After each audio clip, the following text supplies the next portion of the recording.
Good morning. My name is Michael Shimkus. I'm here to tell you about my experience with Hand in Hand in Nicaragua. I first volunteered on an immersion trip in 2013. I looked forward to being useful and setting my hands to hard work. I wanted my first interactions with the Nicaraguans to be positive. I had unanswered questions. Who would I meet? What type of work would I be doing? And how effective could I be in just 1 week in the poorest country in Central America?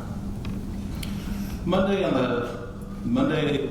the work site, we were all hot, sweaty, and dirty. Arriving in March meant we were stepping out of a New England winter into a Texas summer. The primary colors of the landscape were gray and brown, dust, sheet metal, concrete, rebar, stones became our workplace.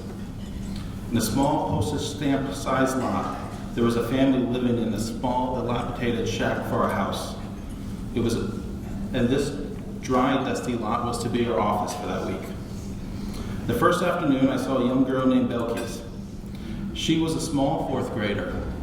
Her mother could no longer support her, so she was living with surrogate parental figures, Aida and Jose, for whom Hand in Hand were building the new concrete house.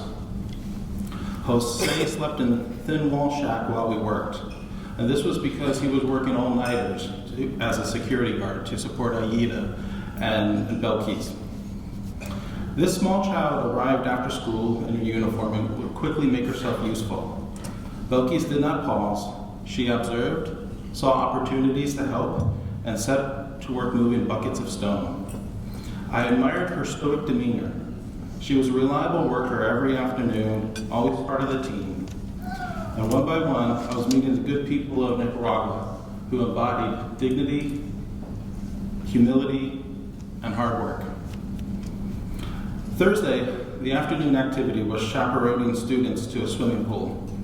Hand in Hand's Pathway to Change program gives 90 children a year the tools they need to succeed in school. And the biggest part of this toolkit is tuition to a good private school. This afternoon, Belkis joined the swimming party, and I was astonished to learn that she was not in the Pathway to Change program.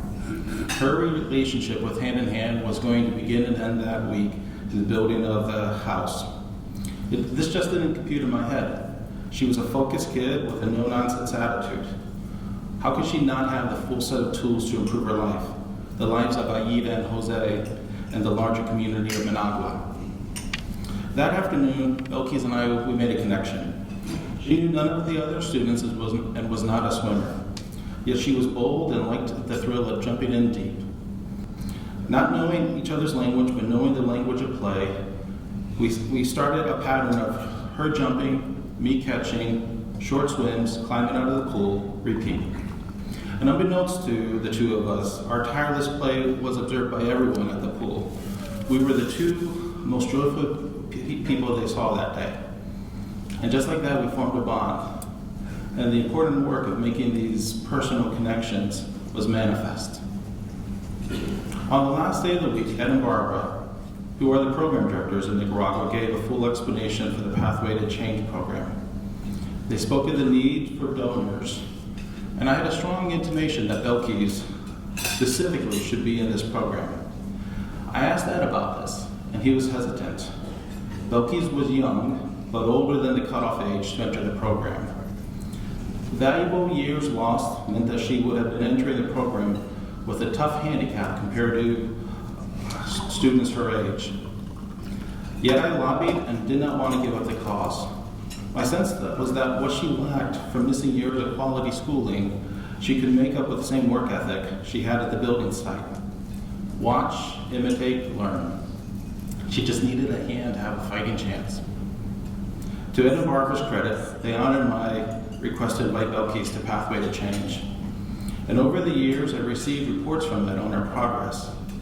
Every report card had positive, shining a light on her potential, and also showing where she needed help for the areas that she struggled. And the ultimate report came this past May, when Belkis wrote and told me how she had grown from a child to a poised, confident, articulate young woman, a top student, bound for university for a degree in industrial engineering. As I started to read Ed's email, I had to close my laptop and walk away. It was more than I could take. I was overwhelmed, unable to process it, and humbled to have been part of what this young woman was going to achieve in the adventure of a life ahead of her. And like any good adventure, there will be highs and lows. She now has a solid education. She's on the cusp of college. And what was once going to be the ordinary life of an anonymous Nicaraguan child will now be a riveting life lived on a high wire with all its requisite thrills and tragedies. Days later, I returned to Ed's email and finished reading Belkis' progress. I thought of her and recalled to mind Hebrews 13:2. Do not forget to entertain strangers, for by doing, some have unwittingly entertained angels. She and I did not know each other from Adam, yet we trusted each other. But we don't have any better alternative for what to do with our time and treasure than to help the stranger in need. My meager efforts to lobby for Belkis and to pay for part of her education has already yielded so much potential. Going into adulthood with an engineering education, self-confidence, and reciprocating generosity, Belkis has boundless potential to do good in this world. Thank you for your time. Hi Michael, thank you for helping me change my life over the last 7 years by enabling me to attend a good school. I wish I could be there to tell you in person that if it wasn't for you, and I never would have been in the Pathway program and never could have had the opportunity that you made possible. Thank you, Michael, and hand-in-hand ministered from the bottom of my heart.